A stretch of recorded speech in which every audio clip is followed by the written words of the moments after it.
पैगाम रुका है न रुकेगा, इस्लाम का पैगाम रुका है न रुकेगा।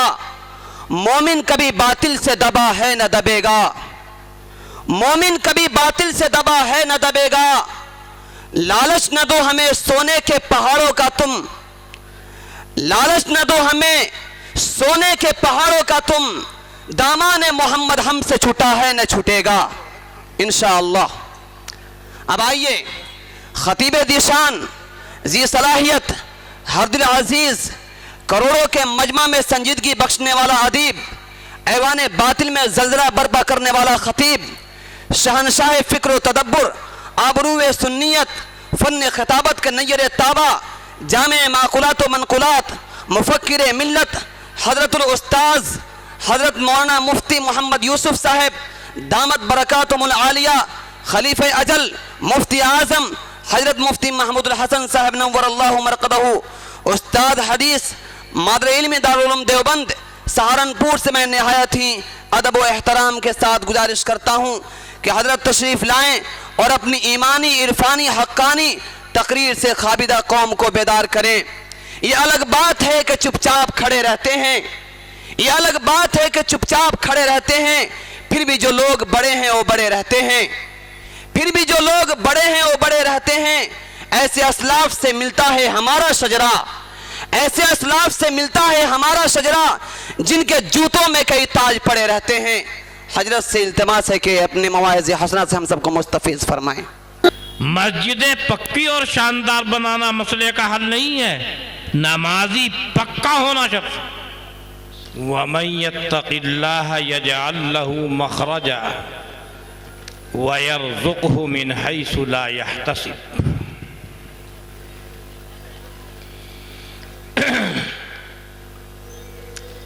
मोहतरम बुजुर्गों,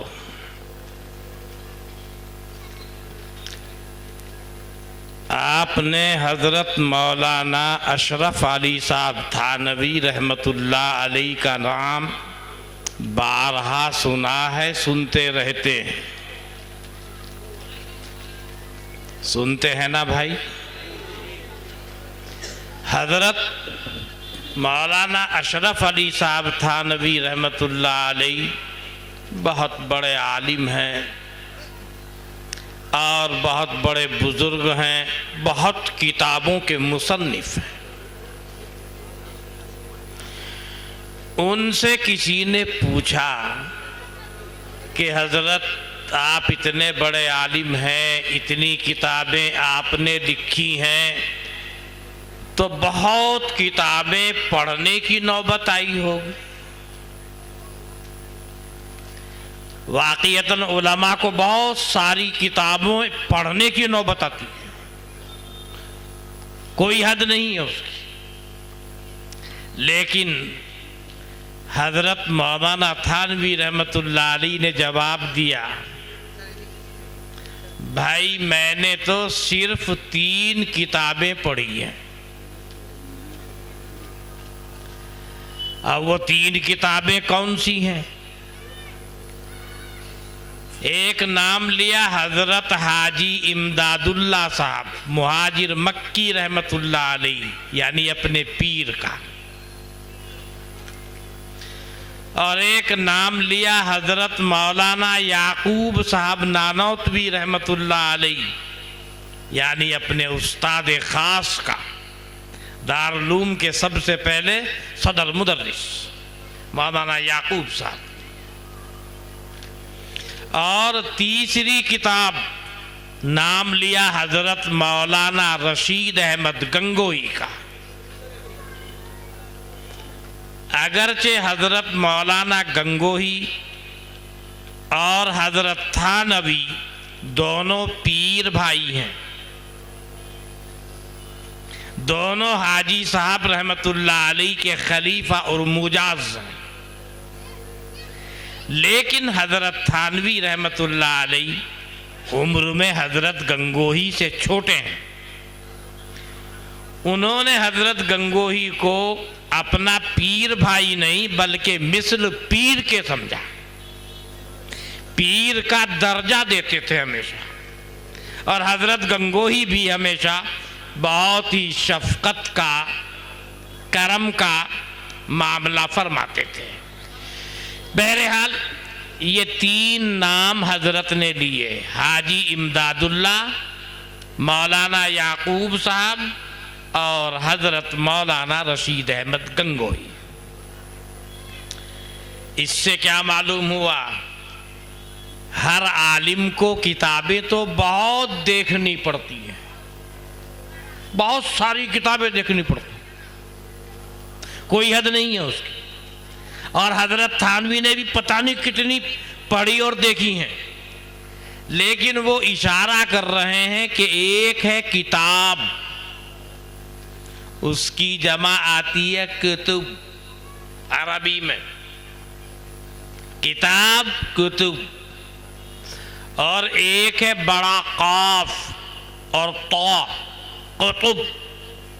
ये अल्लाह वालों की एक खास जमात को कहते हैं कुतुब, और एक है कुतुब यानी किताबें, यानी कुतुब बीनी, किताबें देखने के साथ साथ कुतुब बीनी, अल्लाह वालों को देखना, उनकी सोहबत भी जरूरी है। यानी कुतुब बीनी तो करनी पड़ती है, उससे भी ज्यादा जरूरत है कुतुब बीनी की, यानी अल्लाह वालों की सोहबत की। ये हुआ हजरत थानवी रहमतुल्लाह अलैह के जवाब का हासिल। बहरहाल मैंने अल्लाह के कलाम की एक मुख्तसर सी आयत पढ़ी है, जिसमें अल्लाह ताला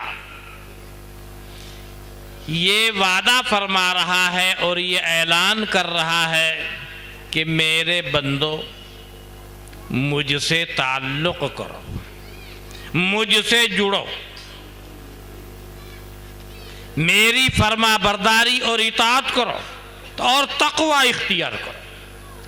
तकवा का मतलब यह है कि जो काम इंसान को, मानुष को, आदम को और मुसलमान को ज़ेब नहीं देता, उसके करीब ना जाए, ये मतलब है तकवे का।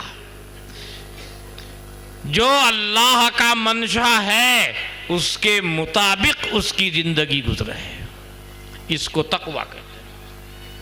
सारी चीजें इसी में आ गई। तो अल्लाह ने फरमाया तुम मुत्तकी बन जाओ, तकवा इख्तियार करो, हमसे जुड़ जाओ, हमारे यहाँ नकद इनाम भी मिलता है। बाद लोग कहते हैं कि अल्लाह के यहाँ सारे इनाम उधार हैं कि मरने के बाद जन्नत में देंगे। जो इनामात ऐसे हैं कि जो दुनिया में नहीं दिए जा सकते, वो वहाँ मिलेंगे, और जो इनाम दुनिया में मिल सकता है, दिया जा सकता है, वो दुनिया में मिलेगा। लिहाजा अल्लाह ने अपनी ज़ात अक़दस के साथ ताल्लुक़ जोड़ने पर 2 नकद पेमेंट का ऐलान दुनिया में फरमाया। क्या फरमाया? वमन यत्तक़िल्लाह यजअल लहू मख़रजा।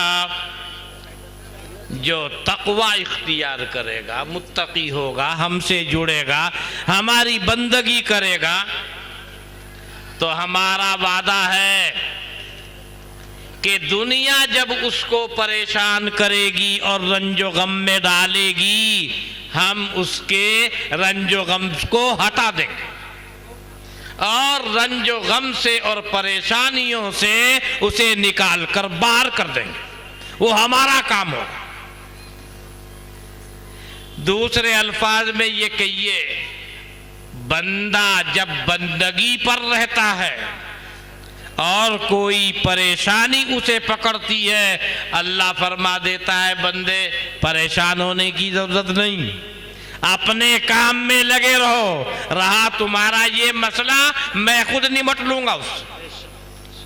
और अल्लाह ताला हमेशा अंबिया के साथ और अंबिया की मानने वालों के साथ ऐसा ही करता है। अगर कोई परेशानी आती है अल्लाह निकाल के बाहर कर देता है। अल्लाह ने वादा फरमाया, वमन यत्तक़िल्लाह यजअल लहू मखरजा। जो मुत्तकी होगा, परहेजगार होगा, दुनिया के हालात घेरेंगे, वो सबको घेरते हैं, पैगंबर को भी घेरते हैं, लेकिन वहां अल्लाह निमटने वाला है, इसलिए अल्लाह ताला उस मुसीबत से बाहर निकाल देता है। बनेगा, परहेजगार बनेगा, हमारी फरमा बरदारी करेगा, इताअत करेगा। हम दूसरा वादा करते हैं नकद पेमेंट का। हम ऐसी जगह से उसके लिए रिज्क के दरवाजे खोल देंगे कि उसको कभी वहमो गुमान भी नहीं हुआ होगा। आप पूरी तारीख उठा कर देखो, जो भी अल्लाह से जुड़ा है और अल्लाह की मान कर चला है, अल्लाह ने हर जमाने में अपने इस वादे को पूरा फरमाया और रिज्क के दरवाजे खोल दिए उनके। और यही वादा एक हदीस में हजरत जनाब नबी अकरम सल्लल्लाहु अलैहि वसल्लम ने तफक्कुह फिद्दीन पर, यानी तुम मुफ्ती बनो, फकी बनो, इल्म हासिल करो, 2 इनाम मिलेंगे। यही 2 इनाम है। मन तफक्कह फी दीनिल्लाहि कफाहुल्लाहु हम्मा व रज़क़हु मिन हैसु ला यहतसिब। तो भाई अल्लाह ने यह ऐलान फरमाया, और मैं चूंकि सियासी आदमी नहीं हूं, मैं खालिस एक किताबी दुनिया का एक फर्द हूं, वो किताबों में लगे रहना मेरा काम। और अल्लाह ने हर चीज का हल और बयान कुरान में सब मौजूद, कोई ऐसी चीज नहीं कि कुरान में ना। परेशानी कहीं है तो आप देखिए कुरान में उसका हल मौजूद है। कोई भी मसला हो, मैं नाम लिए बगैर कहता हूं तो समझने वाले समझेंगे।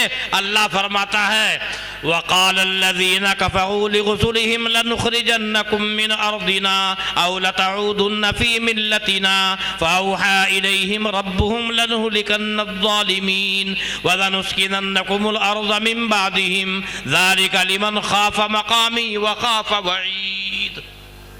खुलासा आयत का ये है, हमसे डरते रहो, हमसे जुड़ कर रहो, हम हर परेशानी को तुम्हारी दूर कर देंगे। ये खुलासा है।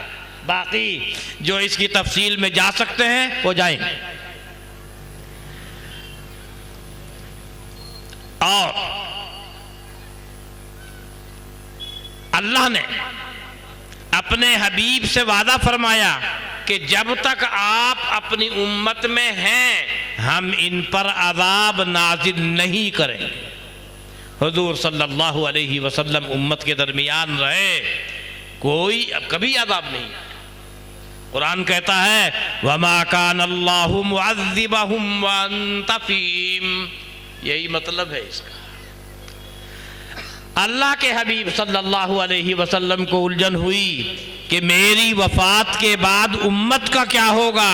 फिर अल्लाह ने ऐलान फरमाया, आपकी वफात के बाद जब तक आपकी उम्मत हमसे इस्तिग़फ़ार करती रहेगी, माफ़ी मांगती रहेगी, तौबा करती रहेगी,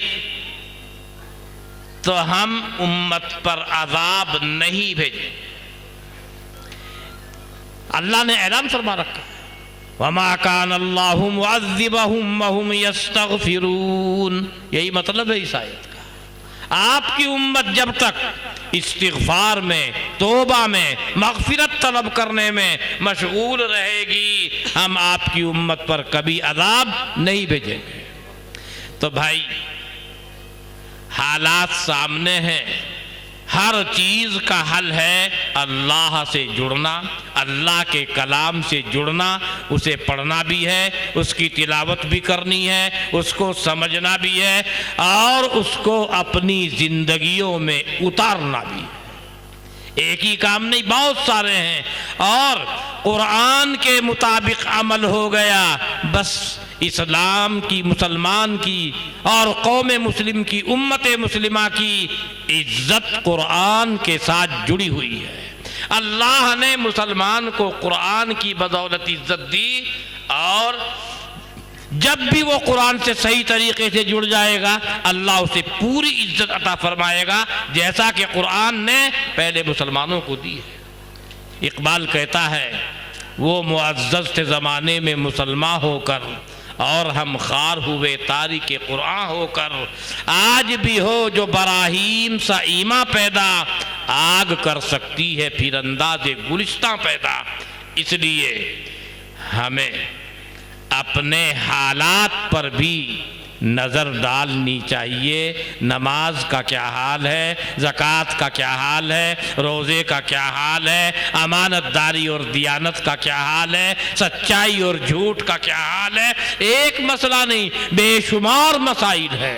एक चीज़ का नाम इस्लाम नहीं, पूरा एक बहुत बड़ा दरख्त है, बहुत सारे पत्ते हैं, बहुत सारी शाखें हैं, उसके मजमूए का नाम इस्लाम है।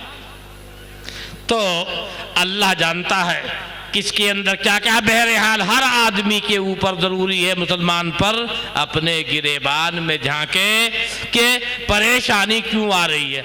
जब अल्लाह की नाफरमानी करेगा और अल्लाह के सामने रोएगा कि अल्लाह मैं मर गया, मैं तो मर गया, तो अल्लाह कहेगा तू मर गया तो मैं क्या करूं? तूने कभी मुझसे ताल्लुक रखा ही नहीं, तो मर गया तो मर, जैसी करनी वैसी भरनी। अल्लाह से जुड़कर रहता तो अल्लाह खुद निमट लेता। अब ये हर आदमी को अपने गिरेबान में झांकना। अब वो अल्लाह के सामने जाके कहता अल्लाह मैं मर गया। बंदा कहता है कि या अल्लाह मेरा हाल देख। हुक्म होता है कि बंदे नामे आमाल देख। बंदा कहता है कि या अल्लाह मेरा हाल देख। हुक्म होता है कि बंदे नामे आमाल देख। इसलिए भाई हर आदमी को अपने हालात पर नज़र डालनी चाहिए और इस्लाह की कोशिश करनी चाहिए। हर आदमी ताहयात इस्लाह का मोहताज होता है। इसी वजह से बड़े बड़े उलमा ने भी नेक लोगों की और अपनी इस्लाह के लिए दूर दराज के सफ़र किए, क्या क्या मशक्क़तें लोगों ने उठाई हैं। और बड़े बड़े उलमा ने बाद ऐसे हजरात की सोबत भी इख्तियार की है कि जो बाकायदा आलिम नहीं, जैसे हजरत मौलाना कासिम साहब नानोतवी और हजरत मौलाना गंगोई हाजी साहब के मुरीद है, उनके खलीफा, और हाजी साहब वो मियाजी नूर मोहम्मद साहब के खलीफा। तो असल तो है अल्लाह से ताल्लुक। अल्लाह से ताल्लुक हासिल हो गया, बस हो गया। असल चीज वही है। तो अल्लाह ने फरमाया वमन यत्तक़िल्लाह यजअल लहू मखरजा व यरज़ुक़हु मिन हैसु ला यहतसिब। इसलिए हम सबको कोशिश और जद्दोजहद करनी चाहिए कि हमारे हालात सही हो जाएं, मुसलमान पक्के हो जाएं, सच्चे हो जाएं, और नमाजी भी सच्चे और पक्के हो जाएं और कच्चे नहीं। कहते हैं हज़रत जनाब नबी करीम सल्लल्लाहु अलैहि वसल्लम के ज़माने में मस्जिद नबवी कच्ची थी, 2 बूंदें पड़ती थी कीचड़ हो जाया करता था, मगर नमाजी बहुत पक्के थे। नमाजी ऐसे थे, उसके बाद मस्जिद नबवी ने आज तक ऐसे नमाजी न देखे।